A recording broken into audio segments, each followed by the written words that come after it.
काफ़ी मतलब easy question था बट और मैं वो तीनों सिली मिस्टेक का रीज़न मेरे चौथे क्वेश्चन का देता हूँ। एग्ज़ाम देने के टाइम एक्सपेरिमेंट नहीं करना है जो कहाँ से आया। हमने सोचा कि कोई बात नहीं, इतना इम्पोर्टेंट नहीं है, पर वो चीज़ आई।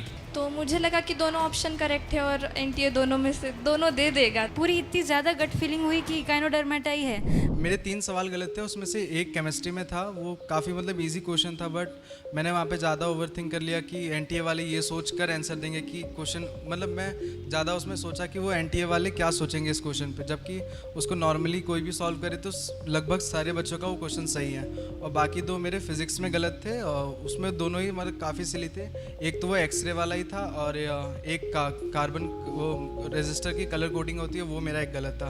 मतलब आपको मेरा ये एक एडवाइस है कि आपके जब मेजर या माइनर्स में जब भी क्वेश्चन गलत होते हैं, सिली होते हैं, तो आप ये ना सोचो कि मतलब इसको इग्नोर मत करो और ये मत सोचो कि आप इसको नीट में तो ठीक कर ही लोगे, ऐसा नहीं होता है। आपको हर टेस्ट में कोशिश करना है कम से कम हो, ये नहीं कि यहाँ गलत हो रहा है कोई नहीं हम तो नीट में ठीक कर ही लेंगे, वो नहीं होता है। मतलब मैंने अपने माइनर में भी यही करता था, मेरे गलत हो रहा है ठीक है कोई नहीं, हो तो नीट में ठीक हो ही जाएगा, बट वो कहीं ना कहीं नीट में वो होने के चांसेस काफ़ी हाई रहते हैं। तो इसलिए इसको शुरू से ही सिली मिस्टेक्स को हटाने की कोशिश करते रहना चाहिए।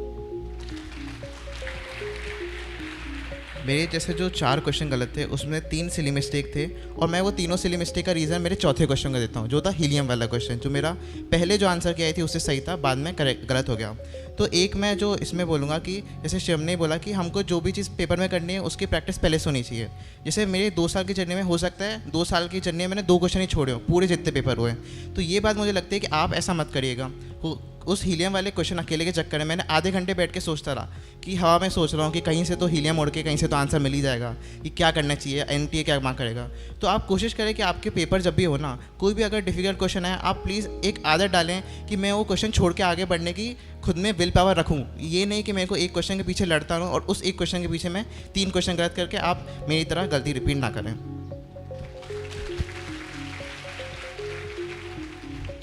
आते हुए जो क्वेश्चन है उसमें एग्ज़ाम देने के टाइम एक्सपेरिमेंट नहीं करना है जो कहाँ से आया, एग्जामिनर कौन क्या सोच के दिया है। जो आते हैं क्वेश्चन है उसमें फास्ट थॉट जो आएगा मन में वही सही होगा, उसमें अगर ओवर थिंकिंग होगा तो वो गलत होने का चांस ज़्यादा है। तो इसी वजह से मेरा एक ऐसा का सवाल था बायोलॉजी में, वो गलत हो गया। और एक नीट का सिलेबस का हर एक टॉपिक मतलब अच्छे से आना चाहिए। मेरा एक्सरे वाला फिजिक्स का जो टॉपिक था वो मेरा छूट गया, मैंने नहीं पढ़ा, वो लेस इंपॉर्टेंट था, लेकिन इस साल वही से क्वेश्चन आ गया। जैसे यूनिट एंड डायमंड से आते हैं ऐसे ही करके नीट सिलेबस का हर एक टॉपिक आना चाहिए, क्योंकि हर एक टॉपिक से क्वेश्चन आने का 100% पॉसिबिलिटी है।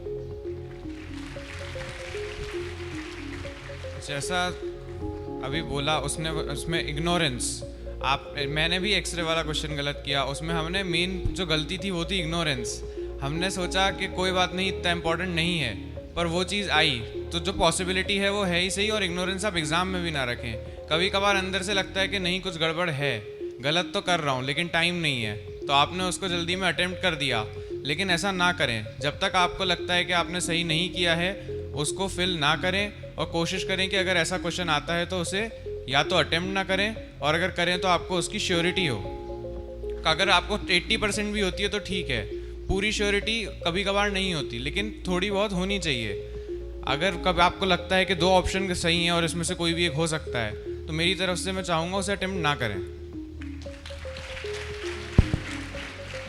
मेरा फिज़िक्स का एक्सरे वाला ही गलत हुआ है और केमिस्ट्री का वो स्टेबिलिटी का जो था इंडियम का क्वेश्चन, उसमें मैं यही कहूँगी कि ऐसे जब कंट्रोवर्शियल थोड़े क्वेश्चन आते हैं कि जिसमें 2 आंसर सही लगते हैं, तो उस टाइम हमें एनसीईआरटी के अकॉर्डिंग जाना चाहिए।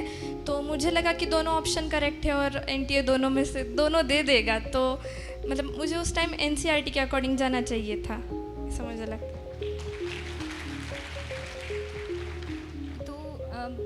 मेरे टोटल 3 क्वेश्चंस गलत हुए हैं, तो 2 फिज़िक्स में गलत है और 1 बायो में गलत है। तो जो बायो में गलत था, जैसे AR भी आए थे तो वो गलत नहीं हुए, क्योंकि मैंने उनको टाइम दिया, क्योंकि आई न्यू कि AR जो होते हैं उनमें बहुत पीस मेंटेन करके उनको बहुत ध्यान से सॉल्व करना होता है। जो मेरा गलत हुआ वो सिंगल लाइन क्वेश्चन था, उसमें नॉट भी था, मैंने नॉट भी पढ़ा, मैंने क्वेश्चन भी पढ़ा, लेकिन मैंने उस क्वेश्चन को सही तरीके से अंडरस्टैंड नहीं किया, उसको कॉम्प्रीहेंड गलत किया, तो गलत को आंसर मार्क कर दिया। जैसे इनपुट गलत होता है तो आउटपुट भी गलत ही आता है। कंप्यूटर में। और वैसा भी होता है कि हम उन्हें आजकल क्या हो गया है कि एग्जामिनर्स को पता है कि बच्चों के माइंड में जब भी रेडियल सिमेट्री बायलैटरल सिमेट्री का आता है तो हमेशा एक्सेप्शन इकाइनोडर्माटा होता है। मेरा एक और कोइंसिडेंस था कि मेरे वाले कोड में echinodermata was on the first option. So मैंने एक गलती तो ये की कि सारे ऑप्शन देखे नहीं, पूरी इतनी ज़्यादा गट फीलिंग हुई कि इकाइनोडर्माटा ही है, वो रेडियल सिमेट्री को बायलैटरल सिमेट्री कंप्रीहेंड कर लिया उसमें। और उस क्वेश्चन को छोड़ के सारे क्वेश्चंस को मैंने रीचेक किया, सिर्फ उस एक क्वेश्चन पे इतना कॉन्फिडेंस था कि ये मेरा कभी गलत नहीं होगा, और बाद में पता चला कि भाई ये तो गलत हो गया है। तो आजकल क्या है कि क्वेश्चन सही होने से आपकी रैंक नहीं आ रही है, क्वेश्चन गलत हो जो आपको आता है वो गलत होने से आपकी रैंक चली जाती है। सो आपको यहाँ जो भी पढ़ाया जाएगा एलन में वो मोर देन इनफ है, तो आपको वो रिवाइज़ करना है और उस पर भरोसा रख के पेपर जब भी दोगे तो उस पर ये देखो कि जितना मुझे आता है is more than enough and I have to give all that in my exam, तो आपका सब सही हो जाएगा।